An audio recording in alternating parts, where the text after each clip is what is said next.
Deux Rois, chapitre 21. Manassé avait 12 ans lorsqu'il devint roi, et il régna 55 ans à Jérusalem. Sa mère s'appelait Hephtsiba. Il fit ce qui est mal aux yeux de l'Éternel en imitant les pratiques abominables des nations que l'Éternel avait dépossédées devant les Israélites. Il reconstruisit les hauts lieux que son père Ézéchias avait détruits, il érigea des autels en l'honneur de Baal, et il fit un poteau sacré, comme l'avait fait le roi d'Israël Akab. Il se prosterna devant tous les corps célestes et les servit. Il construisit des autels dans la maison de l'Éternel, alors que l'Éternel avait dit, « C'est à Jérusalem que j'établirai mon nom. » Il construisit des autels en l'honneur de tous les corps célestes dans les deux parvis de la maison de l'Éternel. Il fit passer son fils par le feu, il pratiqua la divination et l'occultisme, et il mit en place des gens capables d'invoquer les esprits et des spirites. Il fit de plus en plus ce qui est mal aux yeux de l'Éternel, provoquant ainsi sa colère. Il mit la statue d'Astarté qu'il avait fabriquée dans le temple, alors que l'Éternel avait dit à David et à son fils Salomon, « C'est dans cette maison et c'est à Jérusalem que j'ai choisi parmi toutes les tribus d'Israël que je veux éternellement établir mon nom. Je ne ferai plus errer les pas des Israélites loin du territoire que j'ai donné à leurs ancêtres, à condition seulement qu'ils veillent à mettre en pratique tous les commandements que je leur ai donnés et toute la loi que leur a prescrite mon serviteur Moïse. » Mais les Israélites n'écoutèrent pas, et Manassé les égara à un tel point qu'ils firent le mal plus encore que les nations que l'Éternel avait détruites devant eux. Alors l'Éternel annonça par l'intermédiaire de ses serviteurs les prophètes, « Parce que Manassé, le roi de Juda, a commis ces actes abominables, parce qu'il a fait pire que tout ce que les Amoréens avaient fait avant lui et parce qu'il a aussi fait pécher Juda par ses idoles, voici ce que dit l'Éternel, le Dieu d'Israël. Je vais faire venir sur Jérusalem et sur Juda des malheurs tels que tous ceux qui en entendront parler en resteront abasourdis. J'étendrai sur Jérusalem le ruban à mesurer utilisé pour Samarie et le fil à plomb employé pour la famille d'Akab. Je nettoierai Jérusalem comme un plat qu'on nettoie et qu'on renverse sans dessus-dessous après l'avoir nettoyé. J'abandonnerai le reste de mon héritage et je les livrerai entre les mains de leurs ennemis. Ils deviendront le butin et la proie de tous leurs ennemis, parce qu'ils ont fait ce qui est mal à mes yeux, et qu'ils m'ont irrité depuis le jour où leurs ancêtres sont sortis d'Égypte jusqu'à aujourd'hui. Manassé versa aussi beaucoup de sang innocent, au point d'en remplir Jérusalem d'un bout à l'autre, en plus des péchés qu'il commit et qu'il fit commettre à Juda en faisant ce qui est mal aux yeux de l'Éternel.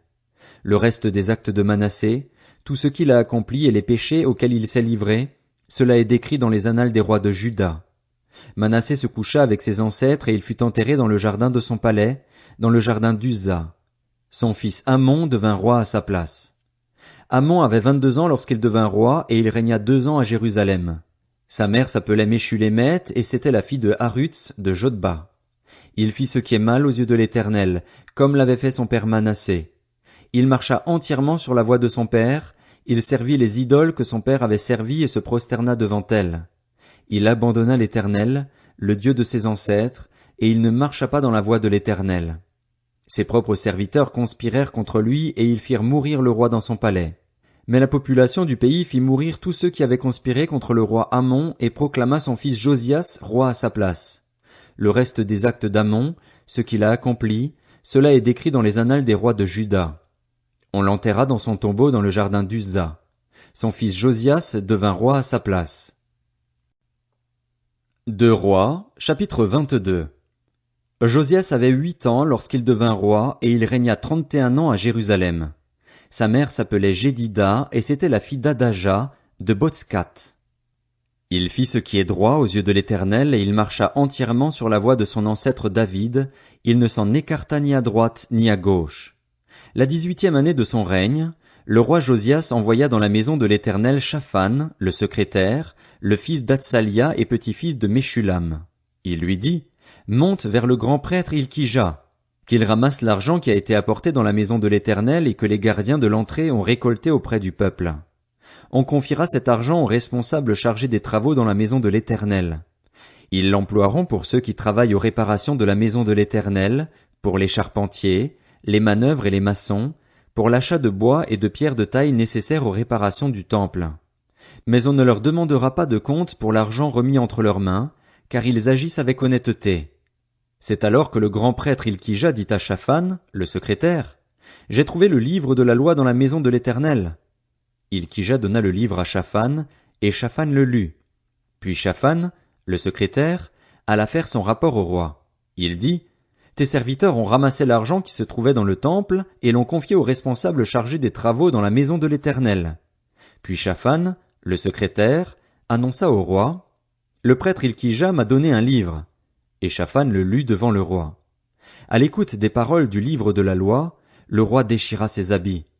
Ensuite, il donna cet ordre au prêtre Hilkija, à Achikam, fils de Shaphan, à Akbor, fils de Miché, à Shaphan, le secrétaire, et à son propre serviteur Azaja, allez consulter l'Éternel pour moi, pour le peuple et pour tout Juda, au sujet des paroles de ce livre qu'on a trouvé. En effet, elle doit être grande, la colère de l'Éternel qui s'est enflammée contre nous, parce que nos ancêtres n'ont pas obéi aux paroles de ce livre et ne se sont pas conformés à tout ce qui nous y est prescrit. Le prêtre Hilkija, Achikam, Akbor, Shaphan et Azaja allèrent trouver la prophétesse Hulda. Elle était l'épouse de Shallum, le gardien des habits, le fils de Tikva et petit-fils de Haras, et elle habitait à Jérusalem, dans la ville neuve. Une fois qu'ils lui eurent parlé, elle leur annonça, « Voici ce que dit l'Éternel, le Dieu d'Israël. Annoncez à l'homme qui vous a envoyé vers moi, « Voici ce que dit l'Éternel. Je vais faire venir des malheurs sur cet endroit et sur ses habitants, conformément à toutes les paroles du livre qu'a lu le roi de Juda. Puisqu'ils m'ont abandonné et qu'ils ont offert des parfums à d'autres dieux afin de m'irriter par toute leur manière d'agir, ma colère s'est enflammée contre cet endroit et elle ne s'éteindra pas. Mais vous annoncerez au roi de Juda qui vous a envoyé pour consulter l'Éternel, « Voici ce que dit l'Éternel, le Dieu d'Israël, au sujet des paroles que tu as entendues. Ton cœur a été touché, tu t'es humilié devant l'Éternel en entendant ce que j'ai déclaré contre cet endroit et contre ses habitants, à savoir qu'ils seront un objet d'étonnement et de malédiction. Tu as déchiré tes habits et tu as pleuré devant moi. Eh bien, moi aussi, j'ai entendu cela, dit l'Éternel. C'est pourquoi je te ferai rejoindre tes ancêtres, tu rejoindras la tombe dans la paix et tes yeux ne verront pas tous les malheurs que je ferai venir sur cet endroit. Ils rapportèrent cette réponse au roi. 2 Rois, chapitre 23. Le roi Josias fit rassembler vers lui tous les anciens de Juda et de Jérusalem. Puis il monta à la maison de l'Éternel avec tous les hommes de Juda et tous les habitants de Jérusalem, les prêtres, les prophètes et tout le peuple, du plus petit jusqu'au plus grand. Il lut devant eux toutes les paroles du livre de l'Alliance qu'on avait trouvé dans la maison de l'Éternel. Le roi se tenait sur l'estrade et il conclut une alliance devant l'Éternel. Il s'engagea à suivre l'Éternel et à respecter ses commandements, ses instructions et ses prescriptions de tout son cœur et de toute son âme, en mettant en pratique les paroles de cette alliance écrite dans ce livre. Et tout le peuple s'engagea dans cette alliance. Le roi ordonna au grand prêtre Hilkija, aux prêtres adjoints et aux gardiens de l'entrée de sortir du temple de l'Éternel tous les ustensiles qui avaient été fabriqués pour Baal, pour Astarté et pour tous les corps célestes. Il les brûla à l'extérieur de Jérusalem, dans les champs de la vallée du Cédron, et en fit porter la poussière à Béthel.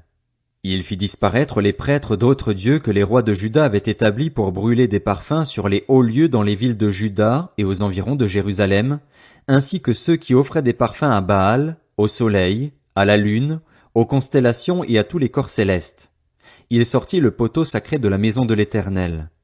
Il le transporta à l'extérieur de Jérusalem, vers le torrent du Cédron, et là il le brûla.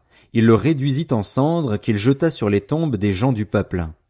Il démolit les logements des prostituées qui se trouvaient dans la maison de l'Éternel et où les femmes tissaient des toiles pour Astarté. Il fit venir tous les prêtres des villes de Juda et il rendit impurs les hauts lieux où les prêtres brûlaient des parfums, depuis Géba jusqu'à Beer-Shéba. Il démolit les hauts lieux des portes, celui qui était à l'entrée de la porte de Josué, le chef de la ville, et celui qui était à gauche de la porte de la ville. Toutefois, les prêtres des hauts lieux ne pouvaient pas monter à l'autel de l'Éternel à Jérusalem, mais ils mangeaient des pains sans levain au milieu de leurs frères.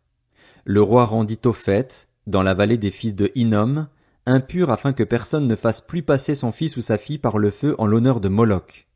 Il fit disparaître de l'entrée de la maison de l'Éternel les chevaux que les rois de Juda avaient consacrés au soleil, près de la chambre de l'eunuque Nétan-Mélec qui se trouvait dans les annexes, et il brûla au feu les chars du soleil.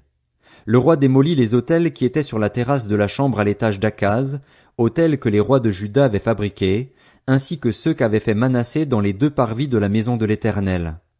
Après les avoir brisés et enlevés de là, il jeta leur poussière dans le torrent du Cédron.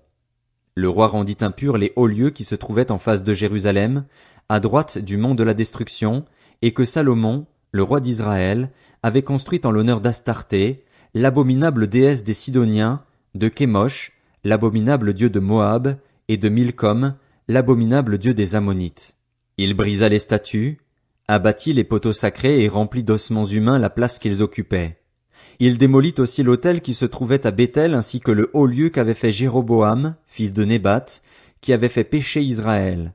Il brûla le haut lieu, il le réduisit en cendres, et il brûla le poteau sacré. Josias se tourna et vit les tombes qui étaient là dans la montagne. Il envoya prendre les ossements des tombes, les brûla sur l'autel et le rendit ainsi impur, conformément à la parole de l'Éternel proclamée par l'homme de Dieu qui avait annoncé ces choses. Puis il demanda, « Quel est ce monument que je vois ?» Les habitants de la ville lui répondirent, « C'est le tombeau de l'homme de Dieu qui est venu de Juda et qui a crié contre l'autel de Béthel les choses que tu viens d'accomplir. » Il déclara alors, « Laissez-le, que personne ne remue ses ossements. » On conserva ainsi ses ossements avec ceux du prophète venu de Samarie. Josias fit encore disparaître tous les centres de hauts lieux qui se trouvaient dans les villes de Samarie et que les rois d'Israël avaient établis pour irriter l'Éternel. Il fit pour eux tout ce qu'il avait fait à Béthel. Il sacrifia sur les autels tous les prêtres des hauts lieux qui étaient là, et il y brûla des ossements humains. Puis il retourna à Jérusalem. Ensuite, le roi donna cet ordre à tout le peuple. Célébrez la Pâque en l'honneur de l'Éternel, votre Dieu, conformément à ce qui est écrit dans ce livre de l'Alliance. Aucune Pâque pareille à celle-ci n'avait été célébrée depuis l'époque où les juges dirigeaient Israël, ni pendant toute l'époque des rois d'Israël et de Juda. Ce fut la 18e année du règne de Josias qu'on célébra cette Pâque en l'honneur de l'Éternel à Jérusalem. De plus, Josias fit disparaître ceux qui invoquaient les esprits et les spirites, ainsi que les téraphins, les idoles et toutes les horreurs qu'on voyait dans le pays de Juda et à Jérusalem. Il fit cela afin de mettre en pratique les paroles de la loi, écrites dans le livre que le prêtre Hilkija avait trouvé dans la maison de l'Éternel. Avant Josias, il n'y eut aucun roi qui, comme lui, revienne à l'Éternel de tout son cœur, de toute son âme et de toute sa force, en se conformant à toute la loi de Moïse. Et après lui, il n'en a pas paru de semblable. Toutefois, l'Éternel ne renonça pas à l'ardeur de sa colère. Elle était grandement enflammée contre Juda à cause de tout ce que Manassé avait fait pour l'irriter. Ainsi, l'Éternel dit, « Juda aussi, je vais l'éloigner de moi tout comme j'ai écarté Israël, et je rejetterai cette ville de Jérusalem que j'avais choisie, ainsi que la maison dont j'avais dit, c'est là que résidera mon nom. » Le reste des actes de Josias, tout ce qu'il a accompli, cela est décrit dans les annales des rois de Juda. À son époque, le pharaon Nécho, le roi d'Égypte, monta rejoindre le roi d'Assyrie vers l'Euphrate. Le roi Josias marcha à sa rencontre et le pharaon le tua à Megiddo dès qu'il le vit. Ses serviteurs l'emportèrent mort sur un char. Ils l'amenèrent de Megiddo à Jérusalem et l'enterrèrent dans son tombeau. Le peuple du pays prit Joachaz, le fils de Josias, pour le consacrer par onction et le faire roi à la place de son père. Joachaz avait 23 ans lorsqu'il devint roi et il régna 3 mois à Jérusalem. Sa mère s'appelait Amutal et c'était la fille de Jérémie de Libna. Il fit ce qui est mal aux yeux de l'Éternel, entièrement comme l'avaient fait ses ancêtres. Le pharaon Nécho l'emprisonna à Ribla, dans le pays de Hamath, pour qu'il ne règne plus à Jérusalem, et il imposa au pays un tribut de 3000 kilos d'argent et 30 kilos d'or. Le pharaon Nécho établit Éliakim, le fils de Josias, roi à la place de son père Josias, et il changea son nom en Joachim. Quant à Jochaz, il le captura et il alla en Égypte où il mourut. Joachim donna l'argent et l'or nécessaires au pharaon, mais il taxa le pays pour fournir cet argent, réclamé par le pharaon. Il détermina la part de chacun et exigea du peuple du pays l'argent et l'or qu'il devait livrer au pharaon Nécho. Joachim avait 25 ans lorsqu'il devint roi et il régna 11 ans à Jérusalem. Sa mère s'appelait Zébuda et c'était la fille de Pédaja, de Ruma. Il fit ce qui est mal aux yeux de l'Éternel, entièrement comme l'avaient fait ses ancêtres.